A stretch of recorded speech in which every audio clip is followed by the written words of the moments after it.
우리 바른미래당 성산구 이제 지역위원장님이신 우리 국민의당 마동석. 아, 그 과거의 별명이죠. 예, 지금도 그렇고, 예. 우리 이재환 위원장님 모시고 오늘 인터뷰 한번 하는데 뭐 간단하게 뭐 우리 시청자분들께 소개 부탁드려도 되겠습니까? 네, 네. 안녕하세요. 저 바른미래당 창원 성산구 지역위원장 이재환이라고 합니다. 뭐 81년생이고요. 이제 만으로는 30대인데 2020년부터 갑자기 앞자리가 바뀌어서 우울한 상태입니다. 아니 저도 예. 지금 35에서 6 올라가거든요. 아, 예. 그러니까 곧 40이 오면 느낌이 어떨까?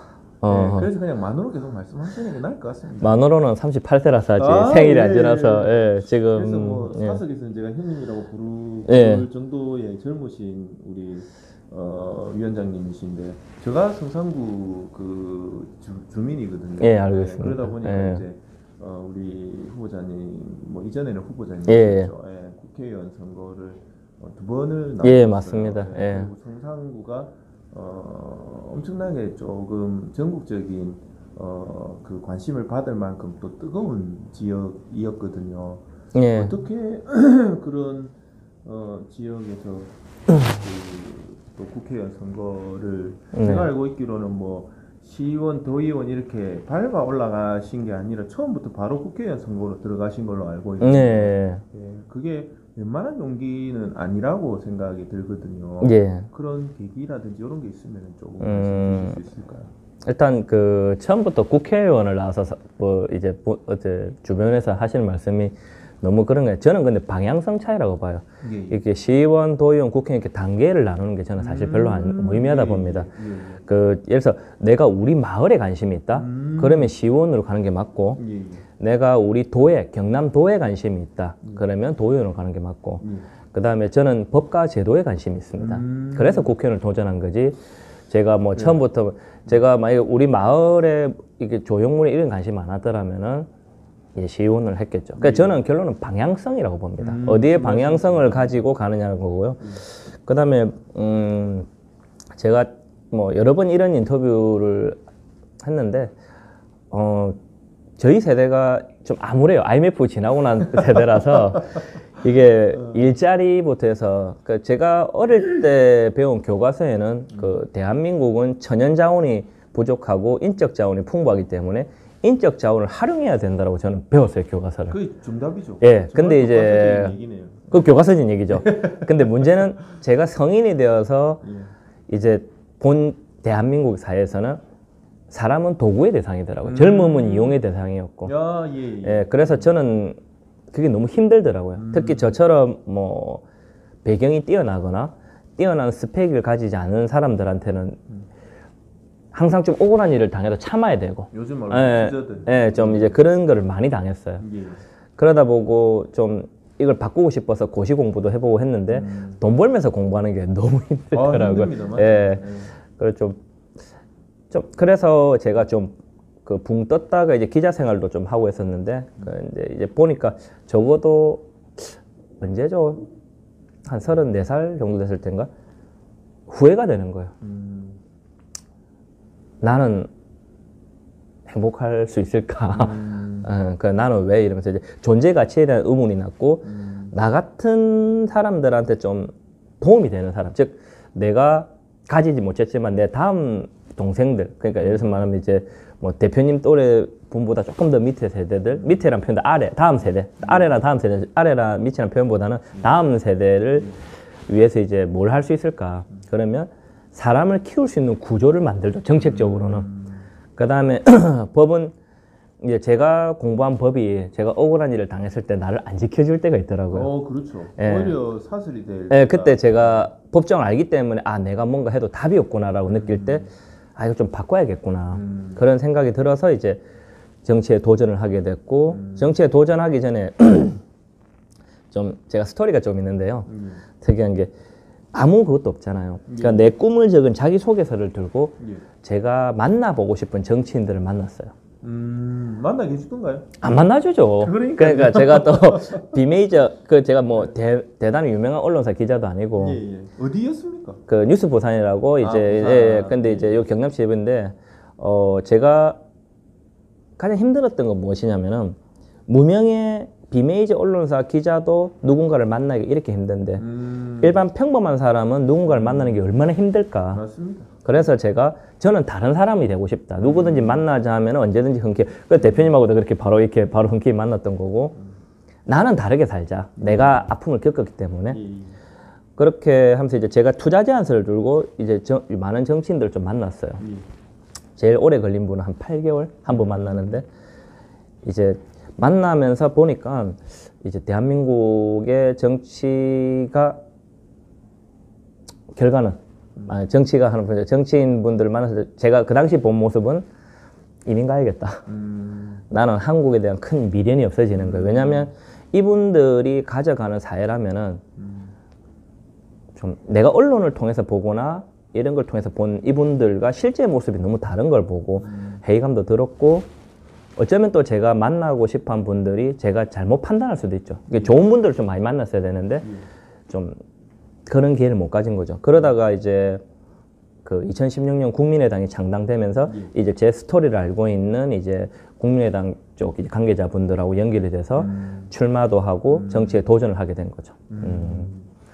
그 사실은 그 보시는 분들은 너무 이렇게 얘기가 조금 그렇다 하실 수도 있지만 한 사람이 어떤 목표를 세우고 그 목표를 실행시키기 위해서 간 과정들을 얘기를 하면 뭐한 2박 3일 얘기해도 그렇죠. 끝이 없을 정도로 참 험난한 저도 그런 경험들을 많이 있는 사람이다 보니까 정말 공감이 형성이 되는 상황인데 준비를 하다 보면은 두드리면 언젠가 문이 열린다라고 생각이 들더라고요. 그런 부분에서 이제 그렇게 열심히 어떤 분은 8개월간 두드렸지만은 거기서는 안 열렸지만 다른 곳에서 열리는 그렇죠. 의도치 않은 거예요. 뜻하지 않는 곳. 그러니까 제가 그 투자자서 쓰고 1년 6개월 정도 보이지 않는 터널을 달렸다 생각했어요. 그렇죠, 왜냐하면 끝이 안 보이는. 근데 내가 허상을 쫓는 느낌도 들었고 근데 나는 예. 어떤 생각이 들었냐면 저는 뭔가 바꾸고 싶었어요. 그러면서 나 같은 애들도 좀 필요하지 않겠냐. 그리고 적어도 돈 많은 벌기가 얼마나 힘든지 아는 사람도 있어야 되지 않냐. 맞습니다. 이런 생각을 좀 하게 됐죠. 예. 그 뭐 말씀 중에 또 다른 얘기라서 죄송하긴 한데 마동석은 직접 만나보시지는 않으셨죠? 만나보고 싶은데요. 그게 별명이 어땠냐면 제가 그 취미생활로 보디빌딩을 좀 오래 했습니다. 그 이제 헬스를 지금 지금은 이게 조금 제가 허세를 부린다면 많이 얇아진 거고요. 와, 아니 장난 아니에요. 지금도 가빠는 다음에 제가 어떻게 되겠냐면 제가 그 원래 꿈이 해군 장교였는데요. 오, 해군 장교. 예, 왜냐면 이제 첫째 이제 사관학교 가면 4년 전에 학비가 나오잖아요. 예, 그리고 이제 근데 제가 이제 고등학교 1학년 때 뇌가 질환으로 소장을 잘라내는 수술을 했어요. 예, 그래서 이제 많은 분들이 제가 병역 상황이 면제라고 생각해서 오해하시는데 제가 장교를 가려고 시험지 기록이 다 있고 수험표도 사실 제가 수험표도 남겨두고 다 했던 이유가 그냥 4년 전에 학비 지원을 받고 좀 가고 싶었어요. 그리고 꿈이 이제 헌병병과였거든요. 좀 FM대로 하고 싶어서. 근데 뇌과 질환을 앓으면서 이제 절제해서 소장을 한 90cm 가까이 잘라내는 수술을 한 거예요. 90cm면은 좀 1m 그러니까 약간 이제 복부에 좀 흉터가 크게 있죠. 그래 있는데 그러면은 소화가 이렇게 좀 빨리 되시겠네요. 많이 되고 이제 소화가 안 되죠 거의. 짧으니까. 근데 이제 그러니까 제가 고등학교 1학년 때 이제 그걸 겪으면서 제가 한 80kg 초반대 몸이었다면 한 달 만에 50kg가 된 거예요. 수술하고 나서. 그래서 이제 저 같은 경우에 가진 사람들은 그 가민성 대장 증후군이라고 조금 뭔가 먹거나 민감하면 계속 설사를 하는 거죠. 그래서 제가 근데 꿈이 아까 장교라 했잖아요. 어차피 수술하는 순간 군대를 못 간다 얘기를 들었을 때 그래도 어떻게든 한번 해보고 싶어서 취미로 헬스를 시작하면서 좀 체계적으로 공부도 좀 하고 그럼 그게 이제 오래된 거죠. 그리고 이제 그러면서 이제 헬스 쪽에 관리자도 해봤고 그리고 이제 마동석 이야기도 너무 쓸데없는 기세를 그래서 이제 보러 가는 방송 그렇게 하다가 20살 때 이제 군 장학생을 지원을 해봤죠. 근데 확실히 안 되더라고요. 그러니까 그 병역 면제에 대해서는 뭐 오해하지 마시기를. 저는 자신감 있는 게 그렇고 근데 이제 그때 제가 갈 때는 이해창 대선 후보 이거 실명 걸었는데 모 대선 후보 아들의 병역 비리가 이슈가 돼서 예, 예. 99년도와 2000년도 병역 기준이 확 달라버렸어요. 아, 엄청나게 예, 까다로웠죠. 그래서 저 같은 경우는 이제 공익으로 이제 가게 된 거죠. 근데 거기서 또 제가 무릎을 크게 다쳐서 이제 좀 나쁘게 얘기하면 많이 다치고 아파봐서 또 좋게 다치고, 얘기하면은 예. 아프고 다친 사람 심정을 알죠. 저 사람이 왜 저럴까 이해는 하죠. 그 다음에 아, 예, 예. 그렇게 치밀한 운동이 됐는데, 근데 2016년도에 이제 울산에 이제 그 구국민의당 때 이제 울산에 이제 시당이 창당될 때 행사장을 갔는데, 거기 이제 미연이라는 여동생이 한 명 있어요. 거기서 당에서 만난 동생인데, 이 녀석이 오빠 생긴 게 마동석 닮았다고 팔뚝도 지금도 더 굵고 이러니까 예. 그래서 성향도 좀 그렇다. 예. 무뚝. 그래서 제가 그래 그럼 많이 웃어야겠네 이러면서 그게 이제 계기가 돼서 별명이 마동석처럼 이제 돼버린 거죠. 이제 바른미래당 되고 나서는 그런 얘기는 안 나왔는데 저희 젊은 친구들 사이에서는 뭐 마동석이라는 이야기를 좀 익숙했죠. 제가 약간 약간의 뭐 컨설팅 아닌 컨설팅을 조금 뭐 해드릴 입장은 아니지만 네. 네, 오지랖 넓게 한다면은 네. 마동석이 이제 우리 마씨 가문이거든요. 아 그렇네요. 아, 예. 맞아요. 대표님 마시니까 예. 예, 예. 그런 부분에다가 또 마동석이 또 인기가 많아요. 예, 좋죠. 인기가 많죠. 예, 그런 부분이라서 마동석이 이제 악역도 했지만 밉지 않은 악역 뭐 이런 부분 이것도 아무튼 마동석하고 이렇게 조금 연관을 지으셔서 이렇게 조금 앞으로도 활동을 하시면 각인되는 게 엄청 좋을 것 같다 이런 생각이 들어서 그거를 조금 이어가시면 좋지 않겠나 하는 오지랖을 아닙니다. 하시면서 감사합니다. 제가 딴 건 몰라도 예. 뚝심 하나는 자신 있습니다. 여기까지. 그러신 것 예, 같아요. 제가 예. 이때까지 걸어온 길이 뚝심 한 길 계속 가는 거는 자신 있습니다. 예. 아니 그래서 이제 우리가 알고 있기로는 지금 이제 말씀드렸다시피 시의원 한 번 되는 것도 젊은 사람이 진짜 흑수저인 입장에서 한 번 되는 것도 정말 힘들다라고 생각을 하고 돈도 엄청 많이 들고 어떤 세력이 있어야 된다 이런 식으로 알고 있는데 지금 말씀 들어보면 아무것도 없는 청년이 어떤 꿈 하나만 가지고 말 그대로 지금 밑바닥에서 어찌됐든 이제 어느 정도의 그 체량이 이제 나오시는 그 대표 젊은 정치인으로 지금 이슈가 조금 뭐 되고 있는 그런 상황이라고 저는 보여지는 상황이거든요. 네. 저도 사실 투잡집이 아무나 이렇게 인터뷰를 하고 싶진 않습니다.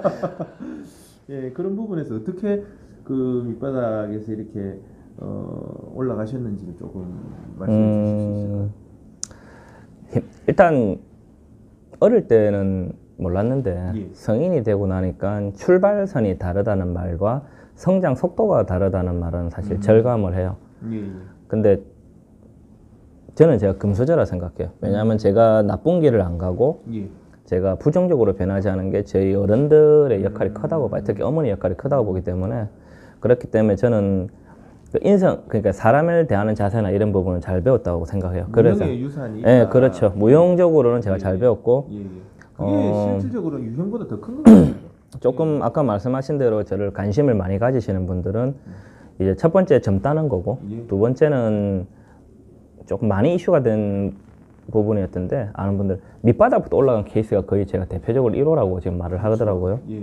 뭐 1호라고 해도 대표적이라 하는데 제가 처음에 그 구국민의당이죠. 그때 고 노회찬 의원하고 이제 그때 경쟁을 할 때 아무 무명이었죠. 그렇죠. 그렇게 했을 때 끝나고 나서 보니까 제가 정당 경력이 없잖아요. 예. 그러니까 당시 제가 지역위원장을 받고 나서 제가 제일 먼저 뭐 했냐면 그 당에서 도당서 업무를 봤어요. 공보 담당으로 업무를 보면서 이제 책상 옮기는 거, 현수막 붙이는 거부터 해서 다 잡단 일을 했어요.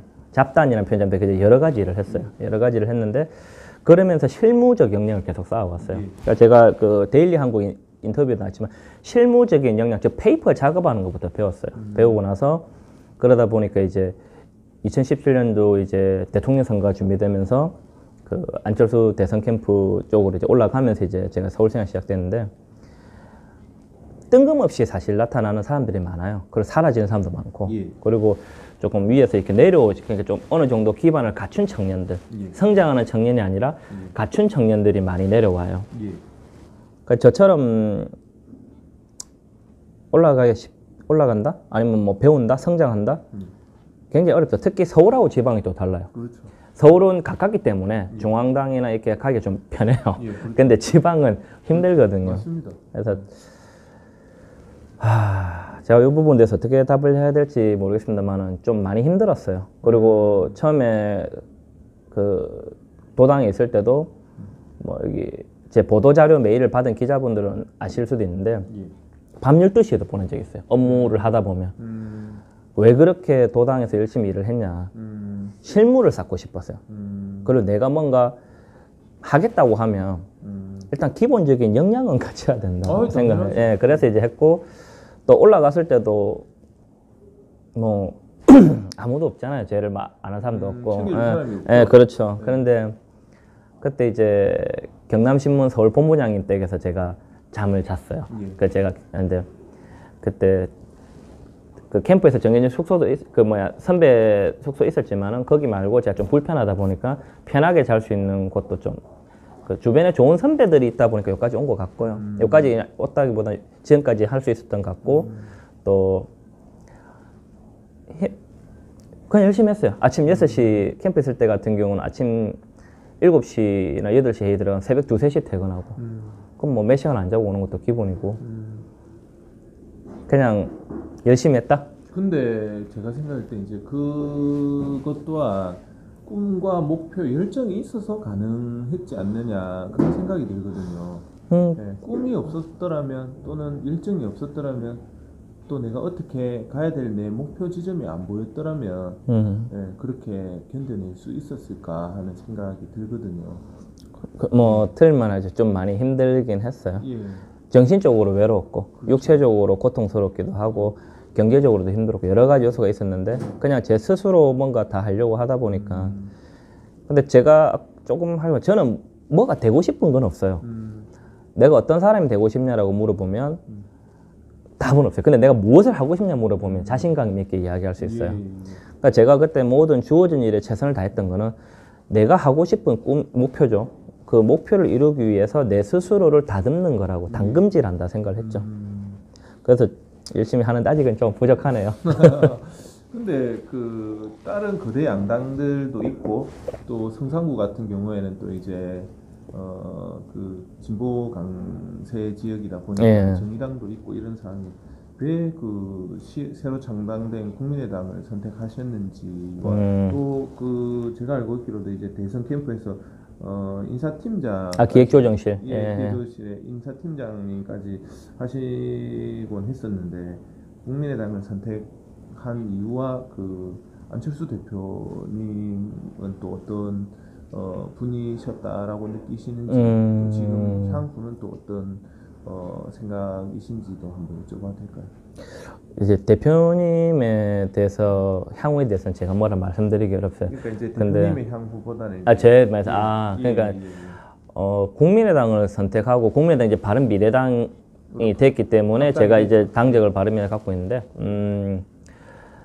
제가 조금 전에 그랬잖아요. 투자 제안서를 들고 제가 그 당시에 이제 대표적인 거대 양당 관계자들을 다 조금씩 만나봤어요.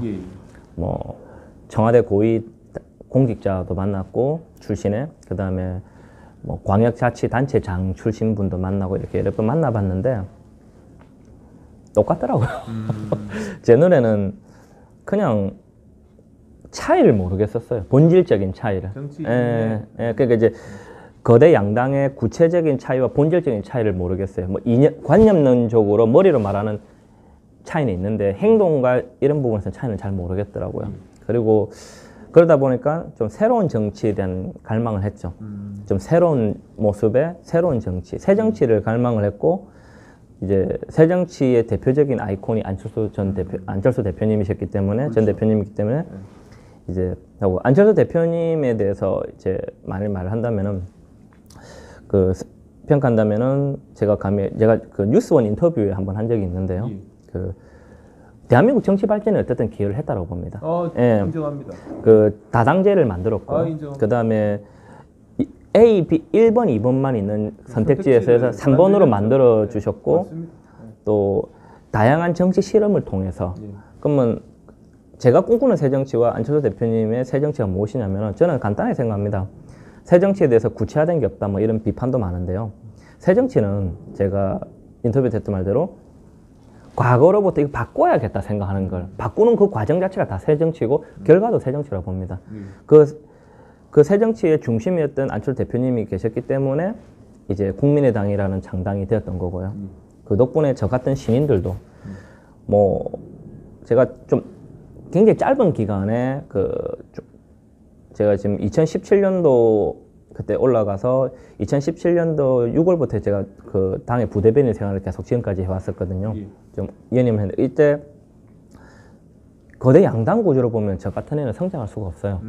기회조차도 안 주어질 거고. 벌써 자리는 다 잡혀 있고. 예, 그리고 또 아까 말씀하신 대로 제가 가진 배경이 있기 때문에 제가 그냥 도구로밖에 안 돼요.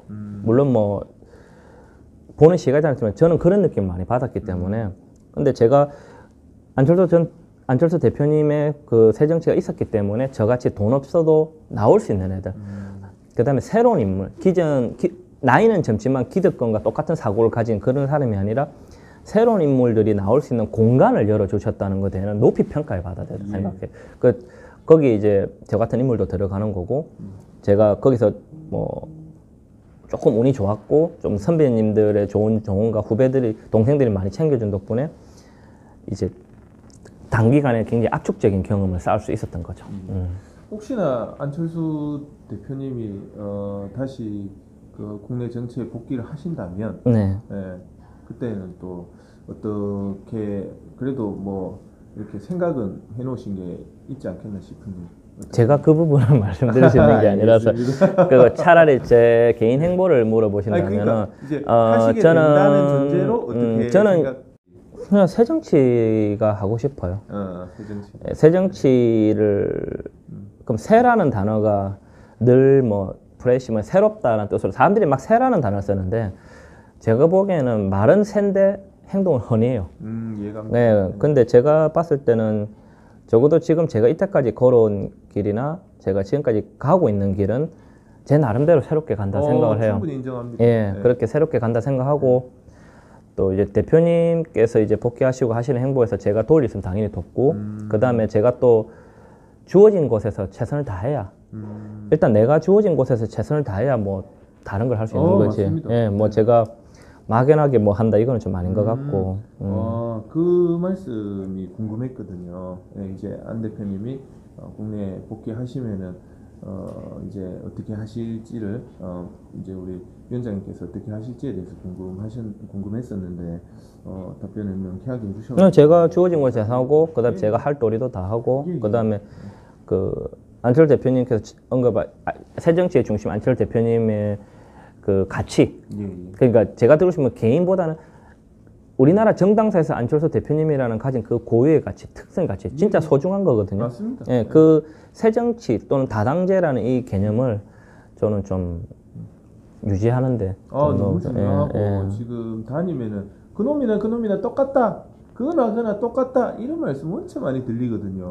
저한테도 뭐 선택지가 많죠. 두 개밖에 없으니까 얘가 뭐 얘라고 표현하면 안 되지만은 이쪽이 잘못하면 반사이익 누리고 이쪽이 잘못하면 반사이익 누리고 누가 더 최악으로 안 가기만 하면은 뭐 그냥 승산이 있는 이런 게임이었지 않느냐는 부분에서 사실 정치를 외면을 하는 국민들이 많으셨고 나중에는 뭐 정말 이제 정치를 환멸을 느끼시는 그런 분들까지 많으셨는데 그렇죠. 그런 부분에서 새로운 선택지를 만드신 부분을 정말 높이 그거는 하는 부분이고 아까 이제 돈 얘기 하셔가지고 저도 궁금한 부분이고 많은 분들이 궁금해하십니다. 국회의원 선거 도대체 얼마가 드는데 또 얼마로 선거를 치렀냐 뭐 이런 부분에 대해서 궁금해하시는 분들이 많으시거든요. 이제 뭐 그 말씀 워낙 없어서 저는 그 가장 저다웠던 모습을 말씀드린다고 하면 제가 2016년도 처음 나왔을 때 재산 신고를 7,500을 했어요. 예. 근데 다른 분들은 그게 참 너무 작다라고 보시는데 저는 17년을 일을 해서 겨우 마련한 아파트였거든요. 예, 예. 그리고 대출도 당연히 끼고 있고요. 예, 예. 아, 대출을 끼면 그것은 마이너스 안 해줍니까? 그럼 마이너스 한 게 7,500이죠. 아, 한개 7,500. 예, 예, 예. 예, 그 대출도 갚아가잖아요. 예. 이제 처음 일단 국회의원 선거는 그 기타금이 1,500만 원이 듭니다. 예.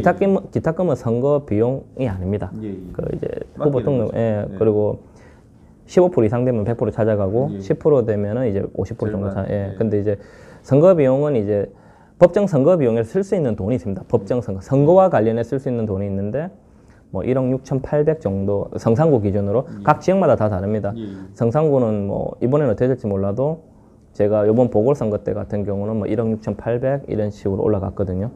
그럼 여기 이제 선거 비용 외에 사무실 유지비나 이제 또 다른 비용이 됩니다. 그렇게 치면 비용이 계속 올라가겠죠. 예. 근데 1억이란 직장인이나 평범한 사람이 1년에 500만 원 모으기도 너무 힘들어요, 솔직히. 힘들죠. 예, 힘들어요. 힘들기 때문에 제가 처음 나왔을 때 저는 그때 선관위에 공식 신고된 거죠. FM 들었을 때 3,200 들었죠. 3,200요? 네. 근데 3,200 중에서도 방송 광고가 그 당에서 그 당시 지원해준 방송 광고가 있어가지고 네. 제가 한 2천만 원 기타금 포함하고 뭐 한 3,500 해서 기타금을- 5천 포함하면은 뭐 한 5천 되겠죠 다 기타금 포함. 기타금 포함해서 5천인데 근데 당에서 지원해 준 금액이 아 그거는 제가 그 이제 2010년 때 YTN에서 여론조사를 12.7을 한번 나온 적이 있습니다. 와, 처음 나왔을 때 대박이네요. 운이 좋았던 거죠. 네. 근데 이제 그리고 4월 3일 날 토론회 이후 조금 이제 젊은 친구가 좀 열심히 한다고 각 지역별로 권역별로 한 명씩 지원해 주는데 마침 제가 그때 들어가서 그 1,188만 원을 제가 지원받았던 것 같고요. 5천에서 88만 원. 지원을 예, 받았고. 예, 예. 네. 그리고 제 개인적인 돈도 들어가겠죠. 그리고 한데 뭐 제 혼자 밥 먹고 쓰는 돈은 뭐 그건 밥을 아니고 안 시켰던 거고. 집에서 밥 먹는 비용은 없잖아요. 예, 그리고 근데 자전거 타고 아니요 걸어 다녔어요. 아, 걸어. 저는 제가 왜 이래 적게 드냐면 저는 이제 그 시의원 선거 비용보다 적은 돈으로 국회의원 선거를 완주했던 게 이제 어떤 개념이냐면 첫 번째는 저 혼자서 선거를 치렀어요. 와. 그 다음에 국회의원 선거를요. 예, 그 왜 그러냐면 그 제가 사람을 도구로 보는 걸 되게 싫어한다 그랬잖아요. 예. 제가 누군가의 삶을 책임질 수 없는 상황에서 음. 너의 시간을 몇 달을 나한테 투자해라. 쉽게 말 못해요. 제가 그 사람의 삶에 대해서 어떻게든 갚으려고 하는 자세를 가질 때 가능한 거지. 어차피 그리고 쓸 돈도 없었죠. 아, 너무 직설적으로 하시는데. 그러니까 이제 처음 이제 시작했을 때는 그 여동생 한 명이 잠깐 자기 시간들 줘서 돕고 예. 주변 동생들 주말에 와서 시간 나서 잠깐 같이 다녀주고 동행해 주는 거죠. 동행. 나랑 같이 다녀주는 거였고 그냥 혼자서 14시간, 12시간 걸었어요. 유세차도 없었어요. 그러니까요. 그냥 비용이 들 게 없죠. 유세차 없이 하신 분으로서는 전국 최초 아닙니까? 있습니까? 뭐 아, 자전거 타고 하신 분들 좀 계신 기억이 자전거도 그때 누비자랑 타려고 했는데 네. 그 공용이라서 네. 선거 개인 사적 이용하면 안 된다고. 그러니까 이제 자전거를 또 그렇다 하나 또 사기도 그렇고.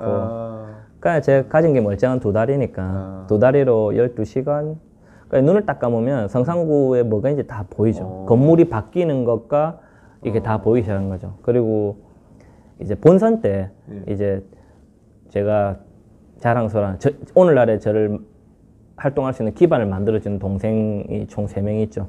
페북에도 올렸지만 2명이 이제 휴직계를 내고 14일 동안 도와주러 왔고 또 한 명은 또 아르바이트를 그만두고 같이 이제 그러니까 공보물을 제작을 했는데 공보물도 흑백을 했어요. 조금 예산. 예, 왜 그랬냐면은 저는 내용이 중요한 거지 컬러풀한 게 중요하다 생각 안 했거든. 예, 맞아요. 예. 그래서 편지를 적었었거든요. 내가 손편지를. 예, 그 적어서 그걸 이제 글로 옮긴 건데 내가 무슨 생각으로 이걸 하는지 유권자에게 편지를 적었고 그걸 가지고 이제 좀 했죠. 그리고 또 하다 보니까 좀 좋게 봐주셔서 그때 그 경남에 있는 그 교육단체, 교육 관련 시민단체로부터 제가 유일하게 좀 당시 제가 소속된 정당 소속 후보로는 유일하게 그 좋은 교육 후보로 이제 선정되기도 했거든요. 예, 좀 저도 힘들었어요, 진짜. 그 공범을 받았을 때, 네. 흑백을 받았었을 네. 때 참 신선하면서 네. 근데 과연 이제 많은 분들이 그러셨을 거예요. 이제 죄송합니다. 이제 다른 분들에 비해서 다 약하니까 당도 약하지요. 뭐 다 약하죠. 경력, 나이, 재산 뭐 다 약하니까 그냥 처음에 보자 이 뭐야 하고 그냥 넘기는 그런 느낌이었어요. 처음에는. 맞죠? 근데 이제 두 번째 나오실 때는 상황이 달랐어요. 이제 네. 제가 그 사이에 활동을 한 것도 있고 예, 예. 또 처음에 제가 그때 아까 제가 그랬잖아요. 누구도 내 말을 만나는 것도 힘들었고 예. 이야기를 안 들어줬으니까 커다란 이제 기모형을 쓰고 다녔거든요. 어. 그거를 이제 좀 듣겠- 기억을 하셔야 듣겠다. 잘 듣겠다. 예. 내가 이제 기자한테 잘 듣겠다. 예, 예. 정치 제가 생각하는 정치는 내가 뛰어난 역량이 있어서 누구를 하는 게 아니에요. 다양한 사람들을 어떻게든 조합을 잘해서 같이 가는 걸 가는 거지 내가 전문가가 되는 게 중요한 게 아니라 생각해요. 기본적인 역량은 같대 핵심은 열려서 같이 만들어 가는 거라 생각해요. 그래서 잘 듣겠다라는 생각을 가지고 그래서 두 번째 이제 동안 또 활동을 했죠. 2016년도 같은 경우는 4월 3일 선거인데 후보 등록하고 뭐 다 해서 2월 말에 했으니까 한 달을 했죠. 그 처음에는 아무것도 모르니까 예, 도와주면 갑자기, 예. 그리고 소위 말하는 갑자기 나타난 청년에게 당시 제가 가분할 정도로 많은 표를 받았기 때문에 그래서 그거를 갚는다는 생각으로 3년을 꾸준하게 활동을 해왔고 이제 지금 이렇게까지 활동을 하고 있는데 그때가 정말 어떻게 보면 신뢰를 쌓을 수 있는 가장 좋은 적기 뭐 선거법도 상관없지요. 어찌됐든 혼자서 열심히 혼자서 예. 열심히 하면 그게 뭐 약간 이제 제 얘기 조금만 드리면 제가 충분히 공감 아닌 공감할 수 있는 게 제가 제일 처음에 이제 유치원 어린이집에 교육교재 영업을 시작할 때 처음 나타나고 듣보잡인 사람이 듣보잡인 교재를 가지고 아이들의 1년의 교육을 책임지겠다니까 내년에 오세요 이러더라고요. 그래서 내년에 갔어요. 작년에 오시라 하셔가지고 올해 왔습니다. 이러니까 처음 갈 때는 정말 제가 생각했던 것에 한 1, 20%만 나왔었는데 그 매출이 두 번째는 제가 생각한 것에 1.5배에서 2배가량이 나온 거예요. 이걸 생각을 해봤을 때 사람들이 처음에는 신뢰를 잘 하지 않지만 한 번 믿으면 더 신뢰를 많이 하는 그런 것이지 않느냐라는 맞습니다. 생각이더라고요. 예. 그런 부분에 있어서 이제 정말 그 창원 성산이 전국적인 이슈가 될 만큼의 어려운 박빙의 그 선거였다고 다들 얘기를 하거든요. 그때 이제 저도 뭐 인터뷰도 많이 이렇게 하곤 했었는데 그때 선거 때 어떠셨습니까? 직접 뛰어보신 소회가 어떠셨습니까? 일단 지금 유력 정당이나 좀 지역적 그 지지 성향이 강한 정당을 타고 나면 상대적으로 굉장히 유리해요. 그렇죠.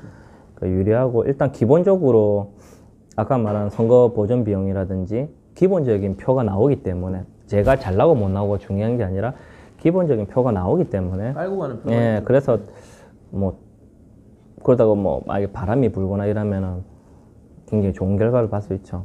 왜 그렇게 했냐면은 선거가 많이 힘들었어요. 이번 선거도 많이 힘들었고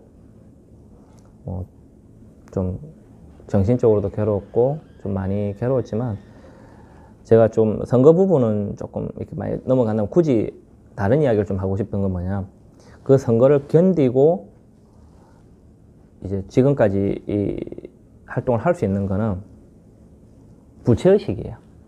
무슨 뜻이냐면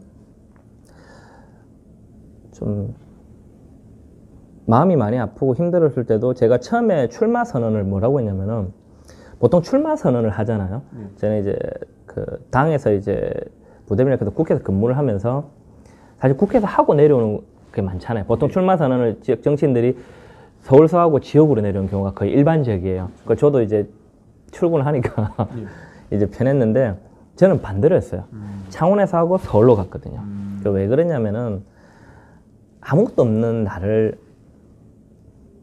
나에게 던지는 표가 사표가 될 걸 알면서 그 많은 표를 던져주신 분들에 대한 부채의식도 있고 또 내가 출마 선언을 할 때 그 성장 보고라고 했습니다. 주제를 2016년도에 본인들께서 그 당시 이제 만으로 35세죠. 35세 청년에게 던져주셨던 그 표를 받았던 청년이 그 3년이 지나서 그 사이 이런 경력을 쌓았고 이런 경험을 하면서 성장을 했습니다라고 보고를 드린 거죠.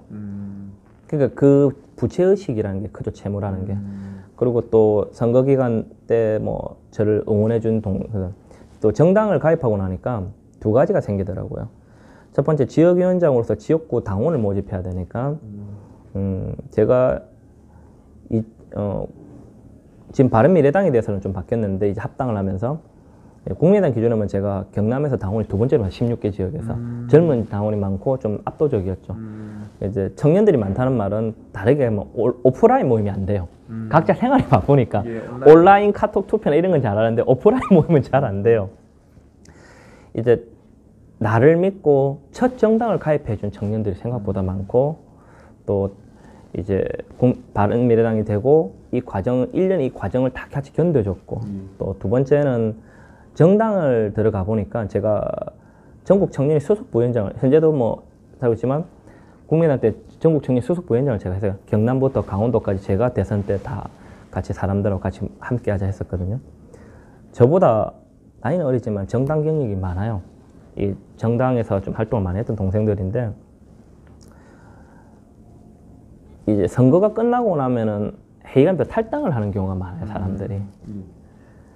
그러니까 그런 분들을, 그런 동생들을 제가 붙잡았죠. 같이 가자, 끝까지. 형이 뭐 할 테니까. 형이 어쨌든 자리를 만들고 너희들이 활동할 수 있는 거 하고 같이 우리 꽁꽁 가지는데 하나, 둘씩 떠나는데 다시 붙잡고.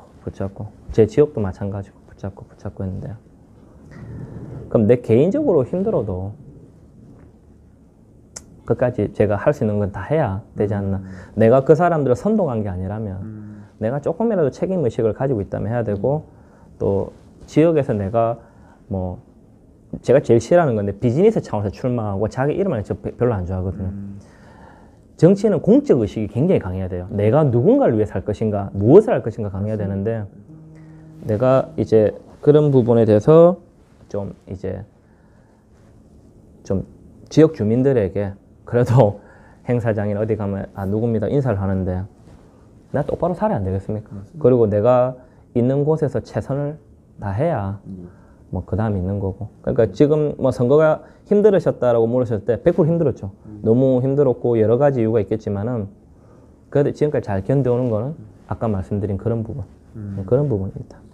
예, 이 어려운 부분에 대한 얘기를 또 쉽게 하실 수도 있는데 참 또 어려운 걸 어렵게 또 말씀해 주셔가지고 이게 아이고 제가 마음이 감정이 움직이다 보니까 무슨 말씀인지 제가 그 좀 감정은 또 어렵게 전달이 되었을 거라고 충분히 제가 생각이 드는데 그때 제가 이렇게 또 뒤에 들리는 후문에 의하면은 그때 후원금이 들어온 게 있는데 그 200만 원인가를 이렇게 돌려주셨다는 예.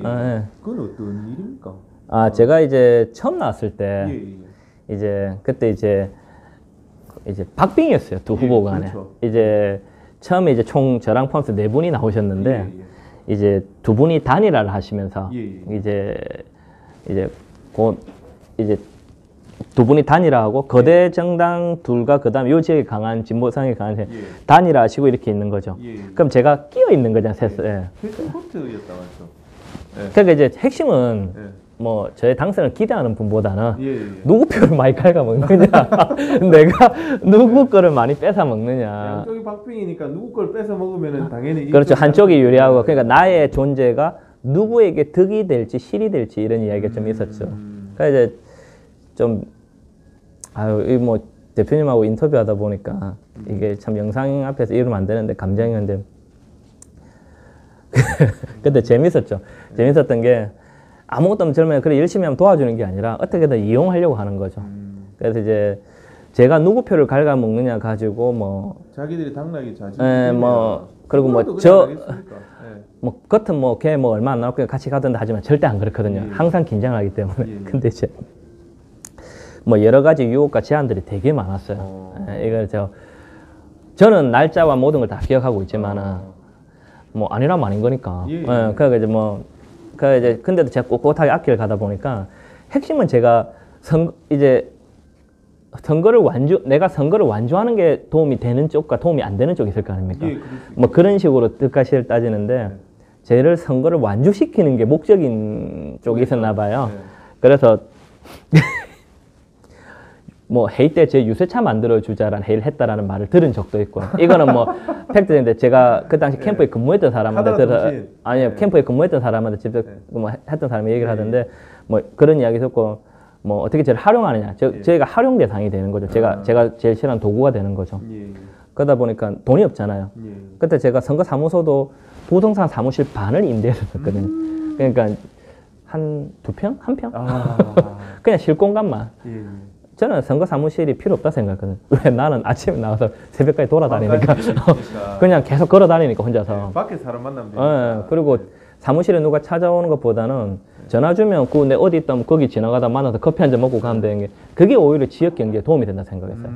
내가 누구를 만나서 니 그 있네 커피 한 잔 먹을까 뭐 잠깐 만나려 하면은 내가 만약에 뭐 상남동에 있다, 중앙동에 있다, 안민동에 있다. 그럼 안민동에서 봅시다 하면은 안민동에 어쨌든 지역에 뭐 커피를 먹을 거 아닙니까? 그럼 우리 동네에 그게 올라가는 거지. 예, 그렇죠. 그렇게 생각했기 때문에. 그런데 이제 그러다 보니까 후원금이 사실 들어올 리가 없잖아요. 주변 사람들 뭐 5만 원, 10만 원 엄청 큰 돈이거든요, 저한테. 그렇죠. 누군가의 5만 원은 전 재산에 100분, 20분의 1이 될 수도 있거든요. 100만 원 월급 받는 사람한테는. 그러니까 그렇게 들어오다 보니까 이제 어떤 측에서 후원금을 갑자기 넣기 시작하는 거예요. 예.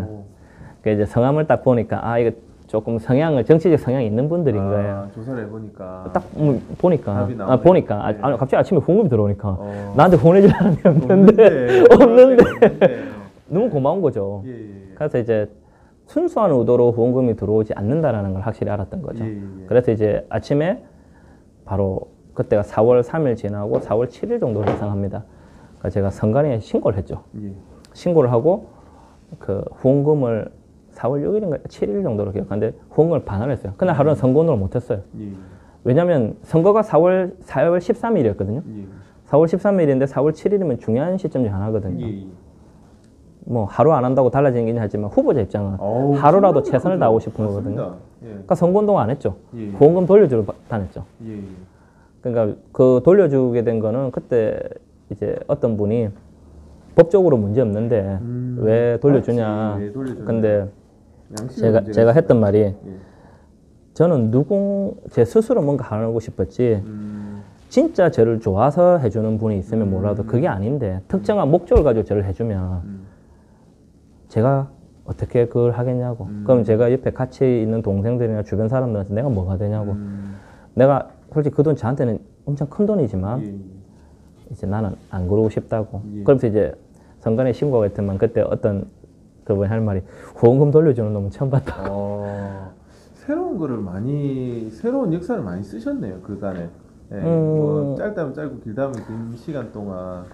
제 나름대로는 하나하나 새롭게 해왔죠. 그러네요. 그런 부분에 있어서 그냥 뭐 그러려니 하고, 뭐 어차피 뭐 합법적인 돈이고, 그냥 돈도 어찌됐든 뭐 공한 시점인데 그냥 쓸 수도 있을 법한데 본인의 어떤 기준과 가치에 맞지 않다 하셔서 그걸 또 돌려주기 위해서 하루라는 귀중한 시간을 쓰신 부분을 지금에 보면 신의 한 수였다 뭐 이런 생각이 드는 상황인데 그렇습니까? 그런 측면에서 지금 제가 생각할 때 이제 시대적인 흐름에 맞아서 개인 방송도 많고 개인 SNS도 많이 열리고 이런 부분에 있어서 요즘 뭐 유력 정치인 분들도 이제 유튜브로 본인의 생각을 많이 알리시고 하시는데 또 저랑도 페이스북 친구시고 페이스북으로 이제 그 우리 지역 주민들도 만나시고 또 지역 주민들에게 또 활동하시는 것들을 알리시고 이렇게 하시더라고요. 그 부분은 제가 봤을 때는 엄청 좀 도움이 많이 되실 것 같은데 어떻습니까?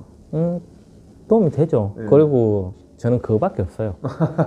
예를 들어 이게 이제 어제가 1월 1일이었잖아요. 그러니까 창원시 그룹 게시판에 새해 인사도 올리고 페이스북으로 막 이렇게 했는데 저도 봤습니다. 제가 결론은 홍보가 안 된 거죠. 내가 무엇을 좋은 걸 하고 뭘 해도 어떻게 포장하느냐가 잘 안 된 거잖아요. 어떻게 전달하느냐. 그러니까 제가 혼자서 하고 또 그 다음에 하다 보면 좀 힘든 거예요. 힘들고 또 그러니까 이제 대가를 지불도 못하면서 그걸 맡아달라 하지도 못하겠고 이제 내가 알릴 수 있는 방법. 내가 뭐 이제 선거 전에 보면 보통 현수막 엄청 달잖아요. 그렇죠. 그것도 다 비용이거든요. 물론이죠. 예. 네. 그러다 보니까 저는 그걸 할 수가 없잖아요. 예, 예. 그럼 이제 내가 나를 알릴 수 있는 가격이 뭘까 하면 제가 페이스북을 일절 안 했었거든요. 예, 예. SNS를 안 했는데 선거 나오면서 심지어 인스타그램은 제가 나만 보기를 설정하는 걸 몰라. 친구만 보기를 설정하는 걸 몰랐던 거예요. 예, 예. 그러면 몰랐던 거죠, 그만큼. 아. 그래서 블로그도 하고 차근차근 혼자서 다 해보니까는 이 왜 이런 과정을 거치냐면 그 속에서 무대 위에 서 있는 사람은 한 명이지만 무대 아래서 일하는 사람들 심정도 제가 배우는 거고 하나하나 다 아는 사람들 배우고 또 페이스북은 그냥 나를 알리기 위해서 썼는데 어느 날부터 일기가 되더라고요. 아, 맞아요. 예, 내가 뭘 했는지. 그러니까 제가 지금 보면은 뭘 배웠다, 뭘 했다, 뭐 했다 이런 식으로 하는데 나만의 일기가 되는 거예요. 미디어 일기. 예, 그렇죠. 미디어 일기가 된 거죠. 그러니까 나를 알리기 위해서 한 건데 맞습니다. 일기가 된 거죠. 네, 저도 요즘 조금 약간 예. 살짝 중독이 돼가지고.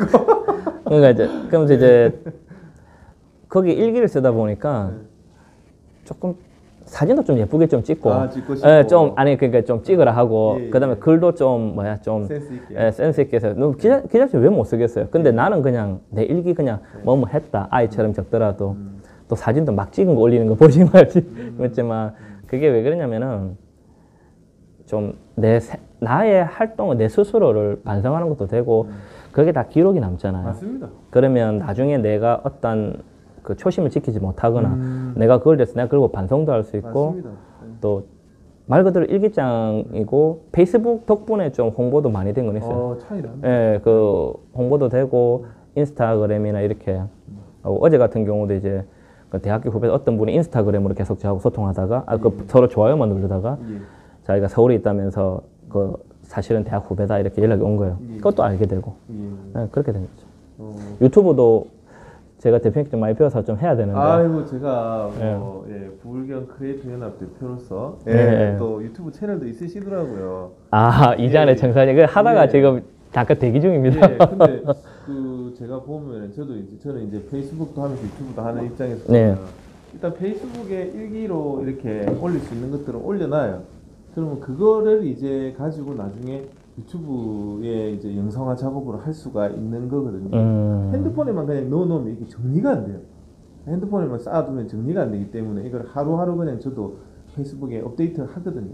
업데이트를 하고 그걸 가지고 나중에 이제 유튜브 영상화 작업도 하고 이렇게 하는데 자 유튜브는 꼭 가르쳐 드리겠다라는 말씀들 지금 어차피 이제 경남 혹시 무료 수강도 가능합니까? 지금 이제 그 뭐고 경남 뭐 유튜브 아카데미 이런 것들은 이제 다 무료로 이제 그렇습니까? 경남 문화예술진흥원 이런 데서 이제 무료로 진행을 제가- 하고 그게 올해에도 이제 지금 계속 진행이 아마 될 겁니다. 이제 다음 주 화요일 날 시작이 되는데 그렇게 하고 이제 제가 그룹으로 이렇게 가회라든지 이런 거 하는 거는 서로를 위해서 진짜 약간의 돈만 받습니다. 예, 그럼 서로를 제 위해서. 바카스 한 병으로는 안 될까요? 한 게임 더 해야 하듯이 어, 저희 어릴 때는 이제 예. 농구할 때 보면 예. 한 게임 더 해 바카스 예. 뭐 제가 배울 수 있으면 배우겠습니다. 5,000원 정도. 아, 5,000원 정도. 그럼 바카스 한 통으로 제가 사오겠습니다. 5,000원 정도로. 제가 뭐 그래 주시면 예. 그 페이스북이나 SNS가 좀 고맙기도 한데요. 아이, 너무 고맙죠. 고맙죠. 근데 이제 가끔씩 보면 이런데 이건 올리지 마세요. 근데 제가 정당히를 올린 거는 거의 없어요. 그냥 예. 개인적으로 올리고 좀 조심스러워요. 언론 아니 공개사. 근데 말씀드리기 죄송한데 올리지 마세요 하는 사람은 자기가 그냥 친구 추가를 없애면 돼요. 아니요, 제 말은 그룹 게시판에. 그룹 게시판. 예, 그룹 게시판에 보면 그럴 수 만든 있죠. 분들의 입장에 따라 달라지더라고요. 그럴 수 있죠. 그러니까 이번 선거 때 제가 홍보 차원에서 올렸는데 어떤 분이 이런 거 올리지 말라고 막 그 제가 자기는 민주당 지지자, 특정 정당 지지자라고.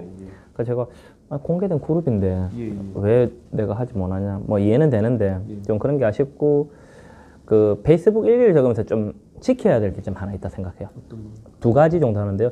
첫 번째는 제 페이스북이나 이런 SNS 보시면은 모자이크 처리가 좀 많은 걸 보셨을 거예요. 그 뭐냐면 내가 올릴 때 상대의 동의를 구하고 올려야 되고요. 구하지 않은 거는 모자이크 처리를 해야 되고 그다음 세 번째 중요한 거 보여주기식 일기가 아니길 바라는 거죠. 내 스스로가 당당한 일기 그런 걸 좀 하려고 하는 거죠. 보여주기식 같으면 뭐 그냥 그럴듯한 미사 요구를 하면서 내가 뭔가 이렇게 하겠죠. 근데 그건 아닌 것 같아요. 근데 두 가지 다 이제 그 대중들이 다 페이스북 친구분들이 다 느낍니다. 그 얘기 하더라고요. 시간 예, 글 지나면, 보면 어떤지. 맞습니다. 예. 시간 지나면 이 사람이 무슨 생각으로 올렸구나. 처음에 한두 번, 두세 번은 모를 수가 있어요. 맞아요. 근데 이제 예. 그게 계속 되다 보면 이 사람이 무슨 의도로 올린다는 게 느껴지거든요. 맞아요, 사람이 맞아요. 안 느껴요. 그런 부분에 있어서 이제 저하고도 오랜 패친이셨는데 제가 봐도 진정성이라는 눈에 안 보이는 거지만 느낌은 충분히 왔었다는 그런 말씀을 드리면서 이제 그 페이북에도 이렇게 보면은 좀 소외된 분들을 네. 많이 이렇게 만나시고 찾아뵙고 또 그분들의 애로 사항을 이렇게 해결해 주시고자 노력하시는 것을 제가 몇 번 봤거든요. 네. 그 부분에 대해서 조금 말씀 주시겠을까요? 제가 소외된 사람이라서. 과부 어가서 과부가 안 나와. 예. 제가 많이 아파봤고 많이 힘들어 봤기 때문에 예. 그 마음을 이해할 수 있어요. 제가 딴 거 몰라도 예. 공감할 자신은 있거든요. 그리고 제일 중요하죠. 예, 그다음에 열린 마음. 예. 왜냐하면 제가 혹시나 내가 가진 잘못된 잣대나 내가 가진 뭐 고정관념, 선입견을 누군가를 평가하거나 판단하는 게 잘못됐다 보거든요. 저는. 그래서 최근에 뭐 소외된 이유 아까 말씀하셨는데 저는 소외됐다기보다는 그냥 내 이웃의 일이고 그리고 작은 일이 제가 지금 누구의 명언인지 기억이 안 나요. 제가 좀 모자라다 보니까 명언이나 이런 걸 좀 좋아해요. 그래서 말해보는데 예, 작은 일이 모여 큰 일이 된다라고 했거든요. 그러니까 제가 꿈꾸는 게 법과 제도라고 하면은 내 이웃의 작은 소리에도 귀를 기울일 때 예를 들어 뭐 최근에 제가 올린 건데 제가 살고 있는 아파트에 이제 경비 선생님들 20분 중에 19분이 그만두시고 환경미화원 쌤들 10분 중에 5분이 그만두세요. 그 법적으로는 문제가 없어요. 그 법적으로는 문제가 없고 뭐 이렇게 절차적으로는 약간 문제가 있을 수도 있지만 법적으로는 문제가 없어요. 근데 제가 그 형식적으로 아파트 동대표를 달아달라고 제 당원이 이제 제가 사는 아파트에 이제 제가 사는 앞동에 당원이 이제 대표자 회의 구성을 위해서 이름만 올려달라 이랬는데 제 18번이 이제 그 직무에 충실해야 된다 생각합니다. 가진 직무에는 기본적으로 충실해야 된다 생각하거든요. 그래서 회의를 최대한 가려고 합니다. 그 갔더니 회의에서 제가 말을 해도 안 되더라고요. 이미 다수결 원칙이니까. 그래서 이렇구나라고 배우고 나오면서 보통 보면 이제 내가 노력했는데 어쩔 수 없습니다라고 보통 말을 하고 끝나잖아요. 저도 사실 그렇게 하려고 했어요. 최근의 일이니까 뭐 아시겠죠. 그러니까 근데 그 경비원 선생님께서 내보고 팔을 잡더만 우리는 어디 가서 이야기해요? 이래 묻는 거예요. 그러니까 제가 비겁했다는 생각이 드는 거예요. 내 나름 노력했지만 안 됐다. 그러면은 다른 노력이라도 해야겠다라는 생각이 들어서 이렇게 좀 구직부터 여러 걸 알아보려고 노력을 했거든요. 그래서 이제 31일자로 그만두시니까 지난 12월 31일자로 이제 그만두실 때 제가 그간의 경과보고식으로 이렇게 피드백을 드렸어요. 그래서 되게 감사하다 연락이 왔는데 그러니까 한 분이 이렇게 작은 일에도 신경 쓰고 제가 하는 말이 그건 선생님이 저를 봤을 때 저한테는 작지만 선생님한테 큰 일일 수 있거든요. 나한테 큰 일이 상대의 작은 일일 수 있고 일의 크기는 상대성이거든요. 맞습니다. 그럼 예를 들어서 제가 입장을 바꿔 생각해 보면 이분한테는 이게 큰 일이에요. 그러니까 그런 식으로 생각하면서 접근을 하다 보니까 좀 관심을 많이 가지게 되는 것 같아요. 그래서 맞습니다. 그게 공감 능력이고 뭐 외국 속담에도 이제 신발을 바꿔 신어보라는 얘기도 있고 성경에도 이제 황금률이 이제 그 내가 대접받고 싶은 만큼 예, 맞습니다. 예. 저도 그 말을 참 좋아하거든요. 그런 측면에서 꼭 이제 어떤 위치에 가시더라 해도 지금 마음이 변치 않으시기를 바라는 마음에서 마지막으로 원래 약속에 안 늦으시는 분이신데 오늘 아침에 약속을 좀 늦게 오시면서 6분에서 7분, 10분 됐나? 좀 많이 이렇게 평소에 안 뵈는 약간 이렇게 조금 업셋되신 느낌이 있으셔가지고 그거만 마지막으로 여쭤봐도 되겠습니까? 어떻습니까? 뭐 제가 원론적인 이야기를 좀 드린다면 그냥 간단하게 대표님 전에 저한테도 물으셨듯이 내부에서부터 해서 많이 힘들어한다. 제가 그렇게 많이 보이는데 힘들어요. 이게 한 사람이 제가 사람을 키우기 위한 구조를 만들기 위해서 예를 들어 어제 백종원의 골목식당 보면은 제주도 포방터 그 돈가스 집이 있잖아요. 제주도로 간 포방터 돈가스 집 있잖아요. 제가 그걸 보면서 참 많이 느끼고 또 반대로 어떤 지역의 식당을 갔더니 이제 뭐 솔루션이 필요할 때는 막 그거 변하잖아요. 예를 들어서 그거를 제가 좀 예를 들고 싶은 게 뭐냐면 내가 진짜 열심히 하면 열심히 할수록 도와주는 거나 지지해 주는 분도 늘어가는 대신에 내가 열심히 하면 열심히 해서 너무 짓밟으려 사람이 많아지는 것 같아요. 이제 가끔씩 제가 느끼는 건데 뭐 내가 조금만 그 배경이 좀 좋든지 뭐 집안에 누가 있든지 아니면 내가 조금만 더 개인적인 좀 그런 나쁜 쪽으로 그런 게 갖춰져 있다면 나쁘다기보단 기득권적으로 갖춰져 있다면 이렇게까지는 좀 안 시달릴 건데 내가 뭔가 병풍이 없다는 그러다 보니까 많이 시달리는 거죠. 예. 그러니까 한 사람이 자라는 게 정말 힘들어요. 예. 제가 대한민국 정치를 바꾸거나 이 사회를 바꾸기 위해서는 사람을 계속 키워야 된다고 하는데 사람을 키우는 방법은 간단합니다. 그 사람이 잘할 수 있는 거 찾아주고 못하는 거는 정중하게 조언해서 바꿔주면 되는 겁니다. 조언해주고 그리고 그 사람이 잘 갈 수 있도록 좋은 역할을 해줘야 되는 거지. 얘가 조금 잘 된다 해서 얘가 좀 클 것 같아서 나의 개인적인 욕망과 이익을 위해서 얘를 짓밟아 버리려고 하는 이런 구조가 제가 있는 곳은 좀 심해요. 그러니까 좀 음해성도 많고 근거 없는 비방이나 음해성도 많고 음해가 좀 많죠.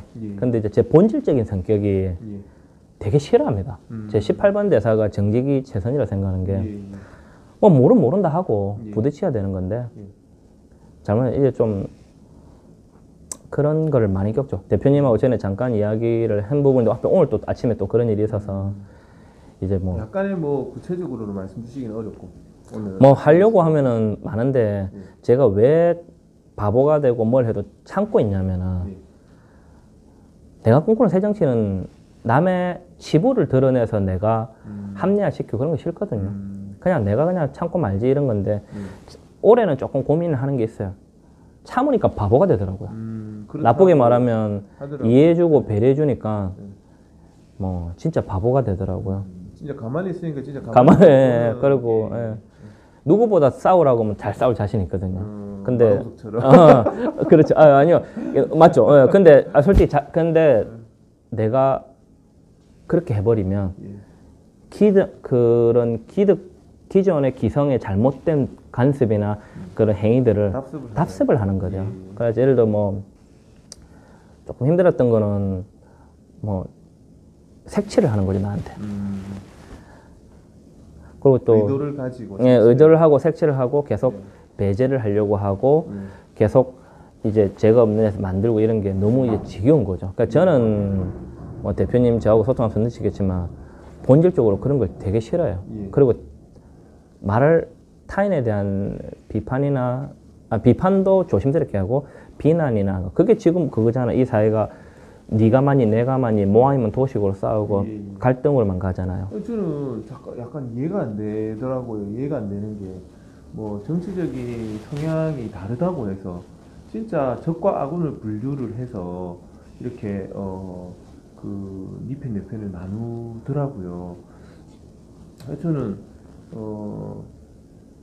대한민국이 왜 이렇게 됐나 너무 안타깝더라고요. 다 어찌됐든 국민과 나라를 위해서 하는 또 정치인들도 마찬가지지만 그분들의 지지자분들도 어떤 때로는 선거가 축제도 되는 경우가 될 수도 있는데 맞아. 어떻게 그렇게 진짜 지기니 살리니 하는 판이 되느냐.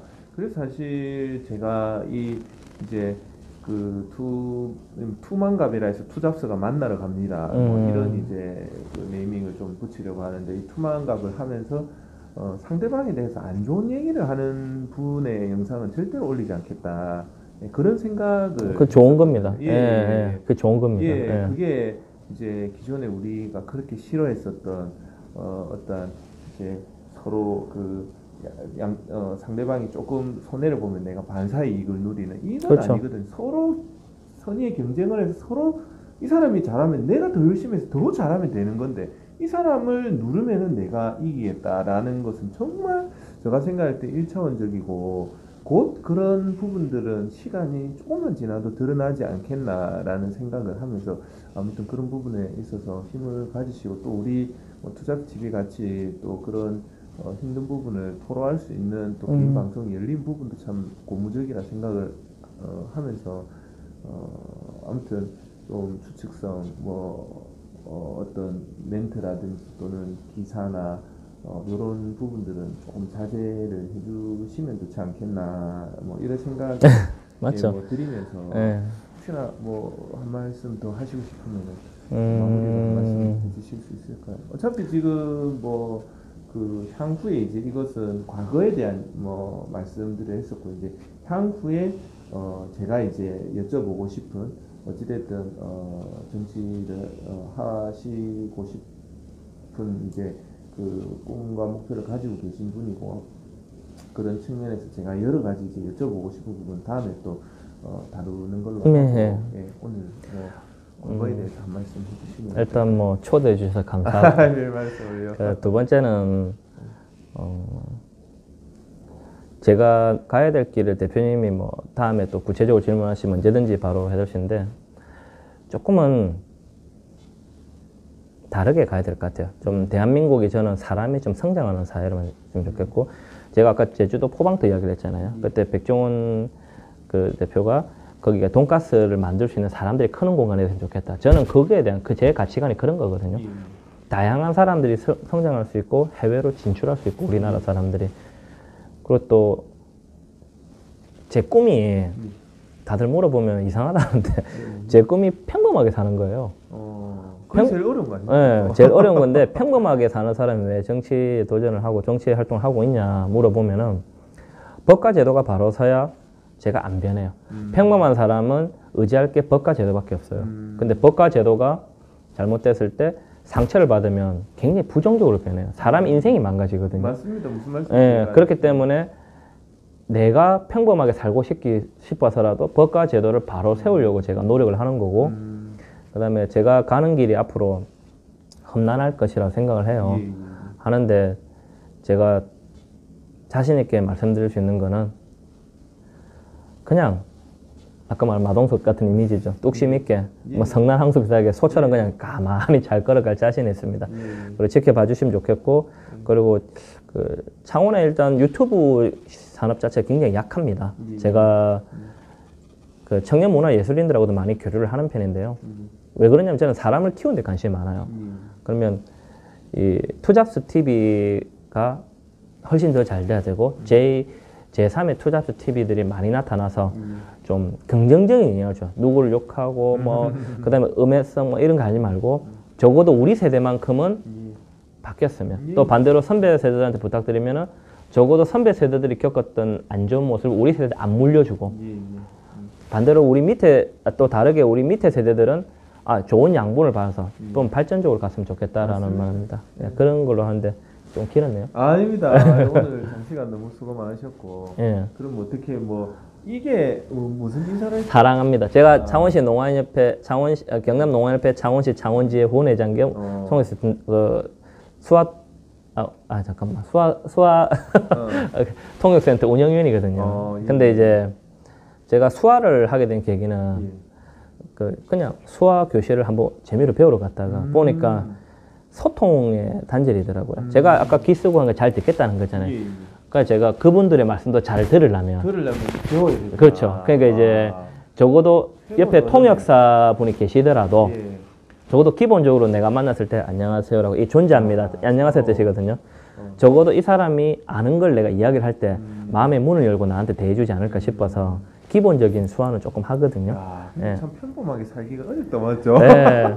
그러니까 이제 제가 스스로 뭔가 소통하기 위한 노력을 많이 하기 때문에 이게 이제 사랑합니다 뜻입니다. 왼손도 괜찮대요. 예, 뭐 상관없습니다. 사랑합니다. 예.